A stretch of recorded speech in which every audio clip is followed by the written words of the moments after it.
사도행전 2장 37절부터 41절까지 돌아가면서 한 절씩 읽겠습니다. 그들이 이 말을 듣고 마음에 찔려 베드로와 다른 사도들에게 물어 이르되 형제들아 우리가 어찌할꼬 하거늘 베드로가 이르되 너희가 회개하여 각각 예수 그리스도의 이름으로 태례를 받고 죄 사함을 받으라. 위하면 성령의 선물을 받으리니 이 약속은 너희와 너희 자녀와 모든 먼데 사람 곧 주 우리 하나님이 얼마든지 부르시는 자들에게 하신 것이라 하고 또 여러 말로 확증하며 권하여 이르되 너희가 이 패역한 세대에서 구원을 받으라 하니 같이 봅니다. 그 말을 받은 사람들은 세례를 받음에 이날에 신도의 수가 3,000이나 더하더라. 아멘. 오순절날에 예수님의 제자들에게 성령이 강림하셨습니다. 성령이 임하시자 이 갈릴리 출신의 제자들이 그 전에 배운 적이 없는 언어들로 말을 하기 시작합니다. 방언을 한 것입니다. 이 방언 현상이 너무나 놀랍고 신기했기 때문에 수많은 유대인들이 몰려들었습니다. 베드로는 몰려든 이 유대인들에게 설교를 합니다. 유대인들을 향하여서 이 성령 강림의 모습 그리고 이 방언의 현상은 말세에 관하여 구약 요엘 선지자가 예언한 그 예언의 성취임을 선포합니다. 또한 말세에 구원을 주는 이름인 예수님에 관하여서도 선포를 합니다. 이 베드로의 선포에 따르면 예수님은 누구십니까? 예수님은 하나님께서 보내신 메시아로 우리의 죄를 대속하려고 십자가에서 죽으신 분입니다. 또한 죽음을 이기시고 부활하시고 승천하셔서 하나님 보좌 우편에서 온 세상을 통치하고 계시는 분입니다. 그리고 예수님은 주와 그리스도가 되시는 분입니다. 성령이 충만했던 베드로는 예수님을 이런 분으로 선포했습니다. 그런데 예수님에 관한 이 베드로의 선포를 들은 유대인들은 이제 어떤 반응을 보이게 되느냐? 먼저 그들은 마음이 크게 찔렸습니다. 자기들이 메시아이신 예수님을 죽였다는 그 사실로 인하여서 마음에 큰 찔림을 받은 겁니다. 그러면서 그들은 우리가 어찌할꼬라고 묻습니다. 마음이 찔리며 가슴 아파하고 우리가 어찌할꼬라고 물으면서 행할 바를 질문하는 것은 이들이 베드로가 전한 말씀, 베드로의 설교를 가볍게 듣지 않았음을 알게 해줍니다. 그들은 선포되는 말씀을 그저 한 귀로 듣고 한 귀로 흘려버릴 수가 없었습니다. 말씀이 그들의 전 존재를 강타했습니다. 말씀 앞에서 자기들의 죄가 각성되며 이 죄를 반드시 해결해야만 한다는 큰 부담감에 사로잡혔습니다. 그래서 이들은 우리가 어찌할꼬 이렇게 물었던 겁니다. 그런데 여러분, 이런 반응은 결코 그냥 나오는 것이 아닙니다. 그저 인간적인 차원에서 나올 수가 없는 겁니다. 이런 반응은 성령이 역사할 때에만 나오는 것입니다. 여러분, 사람의 마음은 돌덩어리입니다. 오죽하면 하나님께서 메시아라고 분명히 입증해 주셨던 예수님을 십자가에 못 박아 죽여버리겠습니까? 여러분, 이런 존재가 사람입니다. 누가 봐도 메시아라는 것을 부정할 수 없는 분, 죄라고는 하나도 찾아볼 수 없는 분, 그런 분을 십자가에 못 박아 죽여버리는 존재, 그런 존재가 사람입니다. 사람은 그렇게 완악합니다. 이런 완악한 사람의 마음이 쪼개어지고 완악한 사람의 마음이 녹아지려면 반드시 하나님의 능력이 필요합니다. 하나님의 성령이 역사해야지만 돌 같은 마음이 깨지는 것이고 완악한 마음이 녹아지는 겁니다. 여러분, 성령이 역사하면 사람은 하나님의 말씀을 결코 가볍게 대하지 못하게 됩니다. 한 귀로 듣고 한 귀로 흘려버리지를 못합니다. 그저 참고할 만한 지식 정도로 받아들이지를 못합니다. 성령이 역사하면 하나님의 말씀이 큰 권세를 가지고 강력하게 다가옵니다. 성령이 역사하면 하나님의 말씀 앞에 내 심령이 완전히 엎드려지게 됩니다. 하나님 말씀 앞에서 내 생각이 깨져버리고 완고한 나의 마음이 다 녹아져 내리는 겁니다. 성령이 역사하면 말씀 앞에서 내가 죄인이라는 것이 깊이 자각되고 크게 괴로워집니다. 그전에는 내가 어떻게 살아도 아무런 문제가 없었고 그저 편안했습니다. 그런데 이제 마음이 너무나 불편해지고 이렇게 살아서는 안 되겠다는 압박감이 몰려옵니다. 이 말씀 앞에서 내가 어떻게든 반응해야만 한다는 부담감에 사로잡힙니다. 아무것도 안 하고 있으면 너무나 불안하고 초조해집니다. 한마디로 말씀 앞에서 견딜 수 없는 심령이 되는 겁니다. 그래서 우리가 어찌해야 할꼬? 하나님, 제가 대체 어떻게 해야 합니까? 이런 탄식과 외침이 나올 수밖에 없게 됩니다. 여러분, 성령이 역사할 때 사람이 이렇게 된다는 겁니다. 히브리서 4장 12절은 그런 모습을 잘 묘사해 주고 있습니다. 히브리서 4장 12절 말씀을 여러분이 한번 읽어보십시오. 읽습니다. 하나님의 말씀은 살아있고 활력이 있어 좌우의 날선 어떤 검보다도 예리하여 혼과 영과 및 관절과 골수를 찔러 쪼개기까지 하며 또 마음의 생각과 뜻을 판단하나니. 아멘. 여러분, 성령이 역사하면 하나님의 말씀이 이렇게 활동합니다. 말씀이 생생하게 살아서 움직이는데 그 어떤 칼보다 더 날카로운 칼이 되어서 우리의 심령을 찌르고 쪼개고 후벼 파버립니다. 그래서 나를 견디지 못하게 합니다. 나의 생각과 나의 뜻을 그 말씀이 다 헤집고 다니면서 나의 교만한 것, 나의 잘못된 것, 나의 못된 것들을 다 들추어 내버리고 깨닫게 합니다. 그래서 이제 내가 어떻게 해야 할까? 대체 어떻게 해야 내가 하나님 앞에 제대로 설 수가 있을까? 이런 깊은 고민에 빠지게 합니다. 말씀을 통해서 반드시 답을 알고 싶어 합니다. 하나님 앞에서 제대로 살고 싶어 하는 강렬한 열망이 솟아나게 되는 겁니다. 여러분은 이런 경험을 한 적이 있습니까? 하나님의 말씀을 들을 때 이런 경험을 한 적이 있습니까? 성령이 역사하는 사람은 반드시 이런 경험이 있습니다. 특히 성령이 역사하면 무엇보다 십자가의 복음 앞에서 반드시 이런 모습이 나옵니다. 예수 그리스도에 관한 선포를 들으면서 내가 정말로 죄인이로구나, 이것을 인식하게 됩니다.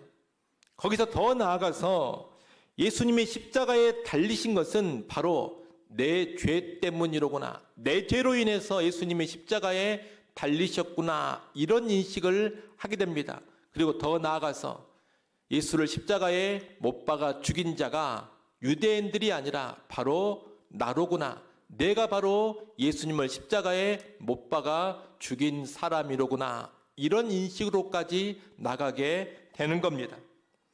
성령이 역사하면 십자가 사건과 연관해서 반드시 이런 찔림을 받게 됩니다. 나의 죄에 대한 깊은 인식, 철저한 인식이 생기는 겁니다.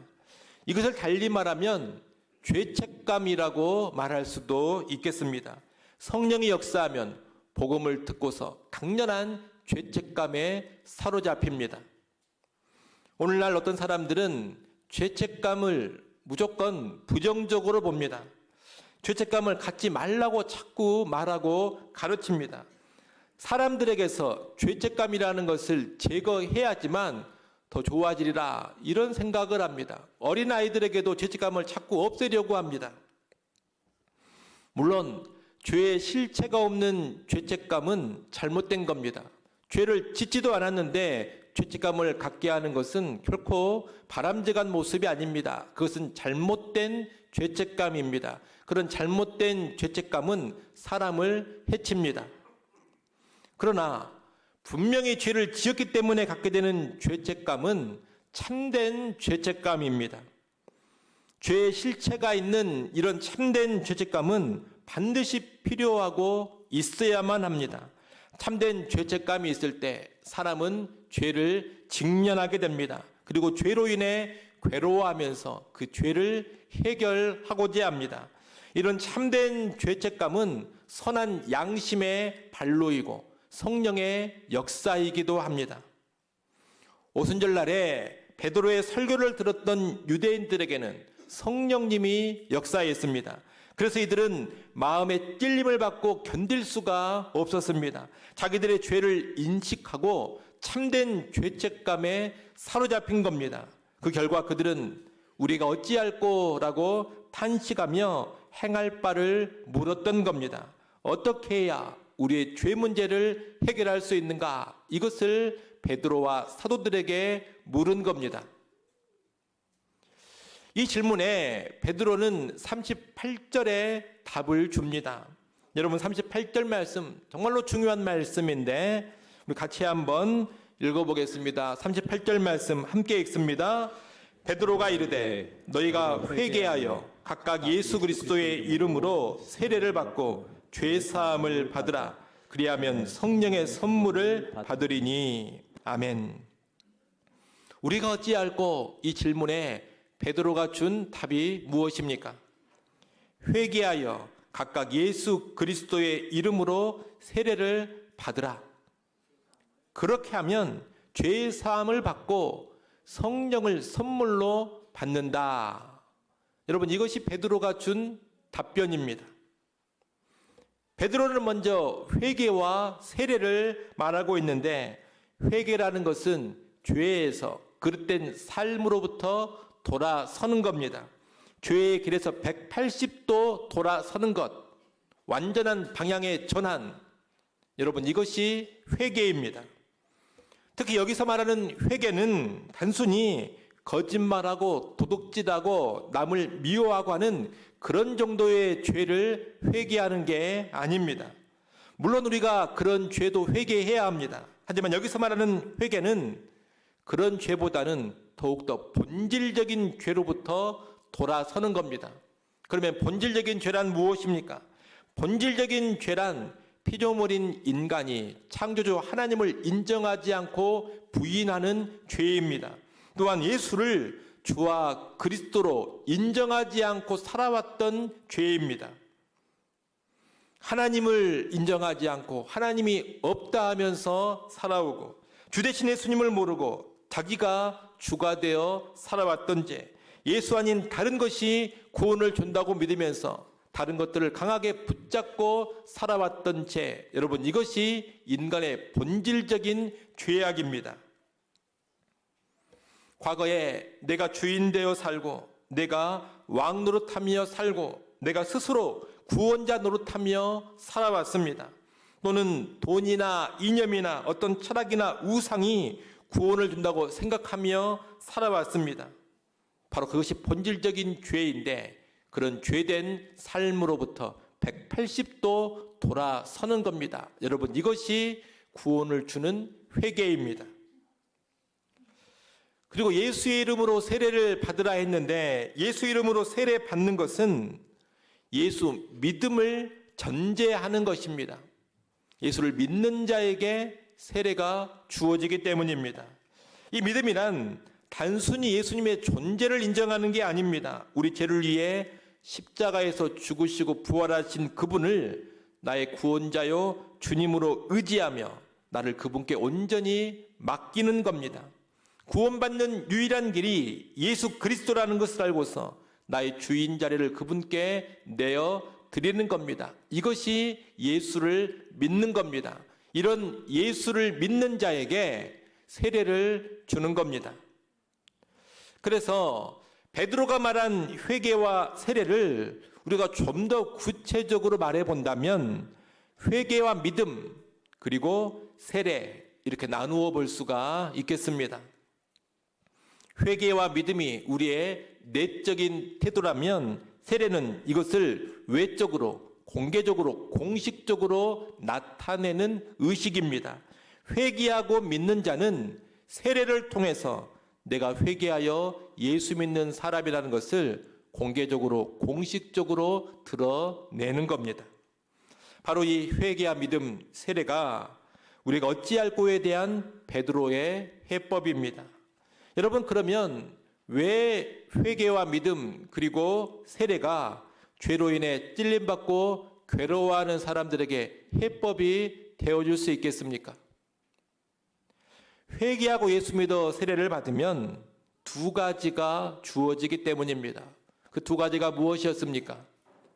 죄사함과 성령입니다. 회개하고 예수 믿는 자에게 먼저 죄사함이 주어집니다. 하나님께서 그의 죄를 용서해 주신다는 겁니다.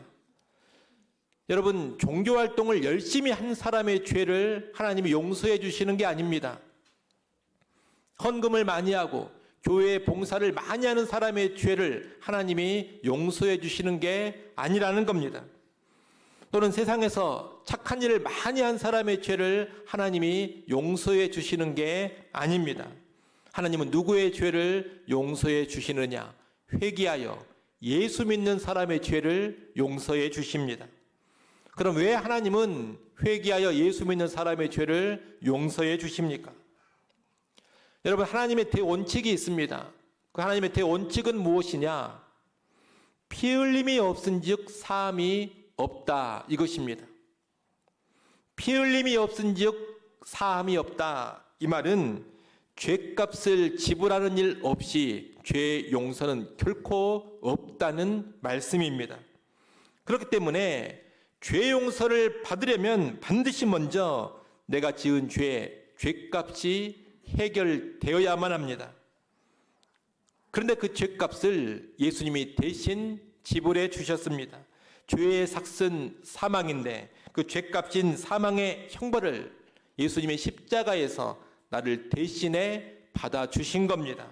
바로 그 이유로 인해서 예수 믿는 자, 예수 의지하는 자에게 죄 용서가 주어지는 겁니다. 바로 이런 이유로 인해서 하나님은 오직 예수 믿는 자에게만 죄 사함을 주시는 겁니다. 이렇게 하나님은 회개하여 예수 믿는 자에게 죄 사함을 주시는데 또 하나 더 주시는 게 있습니다. 그게 무엇입니까? 성령입니다. 회개하여 예수 믿는 사람에게 하나님은 성령을 선물로 주십니다. 이 성령을 주신다는 것은 성령께서 내주하셔서 예수님과 연합시켜 주시고 그 사람을 계속해서 변화시켜 가신다는 것을 의미합니다. 간단히 말하면 성령이 들어오셔서 나를 완전히 새롭게 해 주시는 것, 여러분, 이것이 성령을 주는 겁니다. 그런데 앞서 말씀드린 것처럼 이 성령의 주어짐은 뭐라고 했습니까? 선물이라고 합니다. 선물이라는 것은 거저 주는 겁니다. 그러기에 성령을 받기 위해서 내가 특별한 경건의 행위를 하거나 대단한 영적인 수고를 할 필요가 없습니다. 성경을 많이 읽고 기도를 열심히 하고 뜨겁게 해야 성령을 받는 게 아닙니다. 충성스럽게 봉사하고 열정적으로 사역을 해야 성령을 받는 게 아닙니다. 회개하여 예수 믿으면 선물로 성령을 받습니다. 선물은 값을 지불하지 않고 거저 받는 겁니다. 회개하여 예수 믿는 자에게 하나님이 거저 주시는 것, 그것이 성령입니다. 자, 이렇게 회개하여 예수를 믿으면 죄 사함을 받고 성령을 받습니다. 이 죄 사함과 성령 받음을 한마디로 말하면 구원이라고 할 수 있습니다. 죄 사함은 과거의 옛사람, 죄 가운데 있던 옛사람이 죽는 겁니다. 그리고 성령을 받는 것은 새 사람이 형성되는 겁니다. 이제 하나님의 뜻을 알고 하나님의 뜻을 따라 살아가는 새 사람이 형성되는 것이 성령을 받는 것과 연관됩니다. 옛사람이 죽고 새 사람이 되는 것, 이것이 바로 죄로부터의 온전한 구원입니다. 여러분, 하나님이 주시는 구원은 그저 우리가 지은 죄만 용서해 주시는 게 아닙니다. 과거의 못된 모습을 처리해 주는 것만이 아니라는 겁니다. 하나님이 주시는 구원은 거기에서 더 나아가서 우리를 새롭게 해 주십니다. 단지 죄 용서만 받고 끝나는 것이 아니라 새로운 삶, 거룩한 삶, 예수 닮는 삶을 살게 해 주십니다. 이것이 바로 하나님이 주시는 온전한 구원입니다.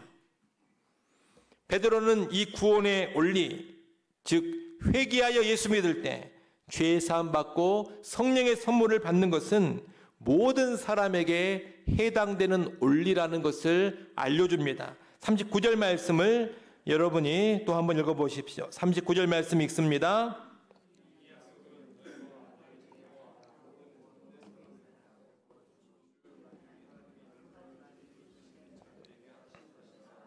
예, 39절에 보면 이 약속은 너희와 너희 자녀와 모든 먼데 사람 곧 주 우리 하나님이 얼마든지 부르시는 자들에게 하신 것이라 이렇게 되어 있습니다.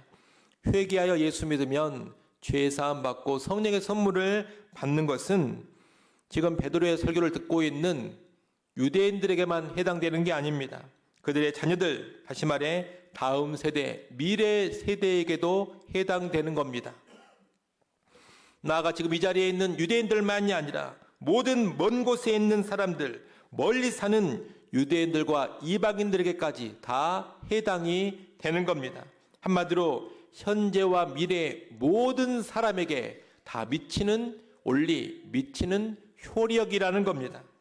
여러분, 지금도 이 효력은 여전합니다. 지금도 누구든지 자기 죄를 회개하고 예수를 믿으면 죄 사함을 받고 성령의 선물을 받습니다.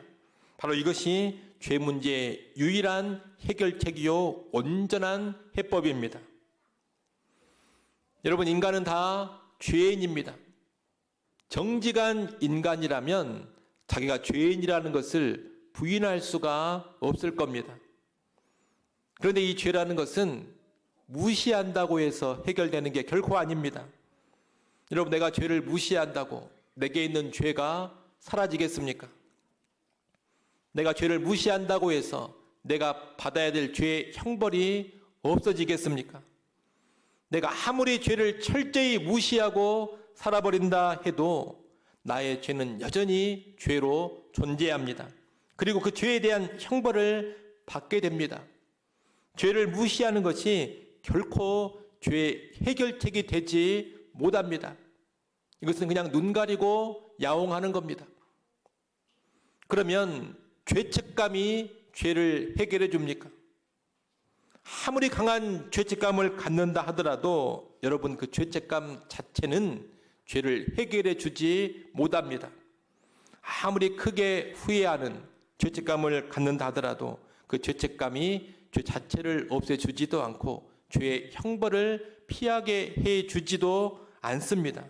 죄책감 가운데서도, 큰 후회 가운데서도 죄는 여전히 죄로 존재하고 아무리 강한 죄책감을 가진다 하더라도 그 죄에 대한 형벌은 받아야만 하는 겁니다. 그러면 선행이 죄를 해결해 주겠습니까? 여러분, 오늘과 내일의 선행이 과거의 죄를 단 하나도 해결해 주지 못합니다. 앞으로 내가 아무리 착하게 산다 하더라도 과거에 지은 죄가 없어지는 것 아니고, 앞으로 내가 아무리 많은 선한 일을 한다 하더라도 과거에 지은 죄로 인해 받아야 될 형벌이 없어지는 것도 아닙니다. 선행과 상관없이 죄는 여전히 나의 발목을 잡고 있는 것이고, 선행과 상관없이 지은 죄가 있다면 그 죄 때문에 형벌을 받아야 하는 겁니다.